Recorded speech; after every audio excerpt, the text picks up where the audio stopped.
Shamaa harka fuunee akkam jirtu hordoftoota daawwattoota YouTube chaanaalii Siifan Tuubii jalatti argamtan hundi keessaniyyuu nagaa waaqayyo isiniif haa ta'u bakka jirtanitti isiniif jedha. Ani nagaa koodhaa galata rabbiin na beektu jedhee yaada addisii warrutuuf kan jedhu sabiksiraab naaf godhaa isiniin jedha. Siifan gaaffii na gaafattee jirti YouTube chaanaalii ishee irratti gaaffii 5 na gaafatte. Baay'inna Siifan gaaffii 5 na gaafatte. Gaaffii 5 san keessaa gaaffii deebisuudhaaf qophii ta'ee argamee jira. Warroonni YouTube chaanaalii isheetiif haarawaa taatan sabiskiraab godhaa, laayik godhaa, sheer godhaa isiniin jedha. Gaaffii tokkoffaan akkas jedha. Addiseen eenyu naan jette? Addiseen anaka beektu? Hin beekti yaa'u Addiseen eenyu of ibsii naan jettee jirti jechaadha. Egaa of ibsuudhaaf yoon ka'ee Addiseen bakka kokkolfuudha. Akkasumatti Addiseen kokkolfuudhuma. Egaa dhugaa dubbachuudhaaf ani taphan jaaladha. Hin aaru dafee jechuudha. Hin aaru nan taphadha nan kolfa nama faana hin aaru jechuudha. Aaree jennaan garuu keessan deebi'u amala koo keessa inni tokko isa kanadha. Hin aaru nan taphadha nan kolfa namni arrabsille nan kolfa faana. Garuu immoo jechi sun na bute aaree jennaan itti deebi'ee bakka. Dhiifama nama namaan goonedhaan waan aare tokko hin aaru garuu aaree jennaan dhiifama namaa gochuu hin danda'u isiniin jedha. Giddeettu garuu gochuun hin hafanaan jechuu dandeechu sin ani garuu amala koodha jedhee ibsa. Warroonni amala koo beektan koomentii siifanii jalatti naa barreessa. Gaaffii lammaffaan jaalalleen kee tokko jette. Jaalalleen kee tokko osoo jaalallee kee tokko baay'ee jaalattu otoo nama biratti argitee yeroo inni wajjin dhaabatu maal goota? Jaalalleen kiyya na dhiisee nama bira dhaabbachuu jechuun kuni waan guddaa tuffinaaf qabu argisiisa. Guutumaan guutuutti garuu maalan godha? Dhiifama goota finaan jettee hin godhuufi. Maaliif dhiifama godheefi wajjin hin jiraadhu seera jaalalleetiin yookiin seera abbaa manaaf haadha manaatiin wajjin hin jiraadhu gokkuma. Maaliif yoo jettee gaaffiin gaafadha maalirraa dhabdee yookaan maalirraa waan si barbaachisu narraa dhabdee nama bira deemte moo maal si yakkeen moo maal si godhee nama biraa jaalatti jedhee gaaffii gaafadha. Gaaffii quubsanaa deebisa yoo ta'e dhiifama obbolummaa godhee fi akka obboleessaaf obboleettiitti afaanii wal dubbisuu nagaa waaqayyo wal gaafachuudhaaf nan godhaaf jechuudha. Innaan godhee fi garuu hiriyaa jaalallee abbaa manaa haadha manaa wajjin hin taanu siin jetti barbaada Siifan. Warroonni maaliif akkas jette naan jettan immoo isiniif ibseera. Sababni isaatu jaalalleen koo tokko maal narraa kan dhabee nama biraa jaalatee ani arga bakka. Anyway bakka kanuma gaaffiin koo jechuudha. Gaaffii gaafadhe maal akkanarraa dhabe naaf deebisa maal akkanarraa hawwee dhabe gaaffii gaafadhe deebise gaaffii waan akkanaas irraa dhabe waan akkanaa immoo bakka waan akkanaatti jedhee naa deebisa taanaan bakka maaliif borus namni sun hanarra nama biraa wajjin dhaabatu sun har'as abbaa manaa koo naaf ta'e yookaan jaalallee koo ta'e jiruu koo naaf hin ta'u jechuu barbaade tanaan. Isa kanaasumaan bira kutee gaaffii sadaffaan akkasidha. Harmee kee ibsi jaalala harmee keetiif qabdu nuuf ibsi naan jette. Eenyumtiyyuu haadha ofiin jaalata baay'ee jaalata jechuudha. Namni haadha ofii jibbu hin jiru jira jedhee isin yaadu. Maaliif haatoo fi baay'ee nama jeessa galgaraatti nama baate bakka amma har'a geenyu kanatti namoonni wajjiniin of dandeenya irraa baanu malee shingaraashi nuuf ciisee nu gatuu hin dandeechu jechuudha. Maaliif harmee kootiif jaalalli ni qabu baay'eedha bakka mana jedhee ibsuu hin danda'u. Eenyumtu harmee keenyaan jaalanna jechuu dandeechu. Sababni harmee ofii hundumti nu jaalatuuf haati ofii jechuun uffata keeti simboo keeti haadha ofii malee hin bareedani. Maaliif wanti tokko otoo haadha ofiitiin sitti tola haadha kee yeroo hunda otoo ani fakkeenyaaf jechuudha harmee koo faana osoo hin deemin natti tola.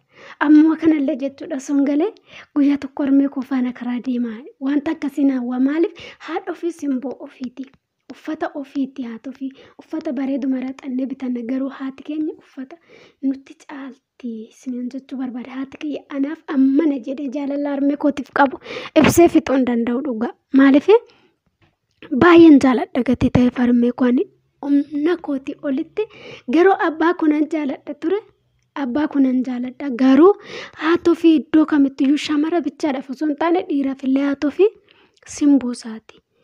Miidhagina haadhi ofii namaaf qabdu wanti kamiyyuu namaaf hin qabu jechuudha. Maaliif baay'ee jaaladha gatii ta'ee fi jaalala harmee kootii qabu ibsee fixuu hin danda'u jechuudha. Siifan egaa kana kanumaan bira darbe gaaffii arfaffaan akkas jedha. Jaalallee qabda moo abbaa manaa qabda? Siifan maal sitti fakkaata? Jaalalleen qaba moo abbaa manaan qaba sitti fakkaata? Yeroo akkasitti na laaltu egaa siifan dirqama nuuf ibsuu qabda naan jette. Gaaffii kana abbaa manaa qabda moo jaalallee qabda? Dirqama nuuf ibsuu qabda moo? Maal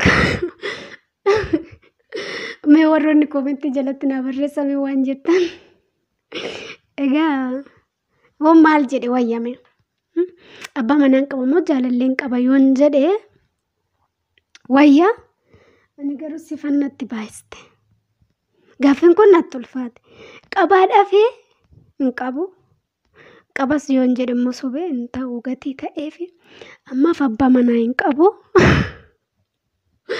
Abbaa manaa hin qabu jechuun barbaada guutumatti abbaa manaa hin qabu ni hirmne ka isaan fidare ana jaalallees hin qabu jaalallees hin qabu warroonni na taqqafachi barbaaddan koomentii siifan jalatti na barreessaa jira siifan lakkoofsa kiyya sinaa kennitu na janachanadhaa sinan jedha nama amallisaa ragab jedhaa nama akka amala koo qabutti heerumuu barbaada. Ammaaf jaalallees abbaa manaas hin qabun jedha gaaffii qoobsaa deebisuudhaaf siifan hojii kee argadhu. Inni kan bira maalan jedha gaaffii shanaffaan akkas jedha. Addisee jette yuutuubii banachuuf maaltu si kakaase? Gaaffii bareeda na gaafatte gaaffii shanaffaa kana.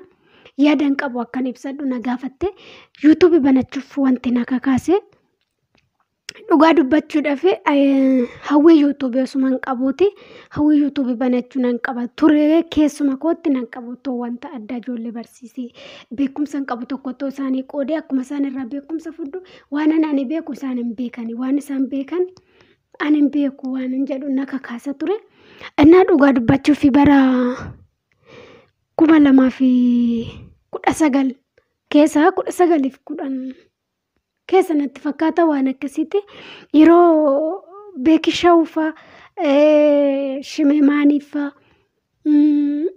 ijoollee baay'eedha jechuudha kan waa'ee yuutuubii ijoollee shamarran biyya arabaatti rakkatanii warroonni biyya liibiyaan keessatti jechuudha yeroo beekishawufaa jechuudha ammatti viidiyoo sun beekishawu jala jira yeroo liibiyaan keessatti ijoollee baay'ee rakkatanii boo'anii gargaarsallee waan akkasii bakka reedii faarreedii mucaa kaayiroo jira sarreedii adamfaa isaantu barsiisa nan hordofa ture yeroo sanitti ani moobaayilii yuutuubiin qabu moobaayiliin hin qaba garuu yeroo sanitti nan hawwa ture maaliif hin kun nurra ga'a amma san barsiisan kana isaan biyya keessa taa'anii rakkoo keenya dhagaa'u nuti soto biyya alaa kana ammoo biyya jirru kana biyya ambaarra facaane jirru kana keessa osoo rakkina keenya himanne yuutuub irratti gadi baane fakkeenya beeroot keessatti barma darbe kana yeroo birriin hin jirre dolaarri hin jiru ture yeroo sanitti ijoollee baay'een bakka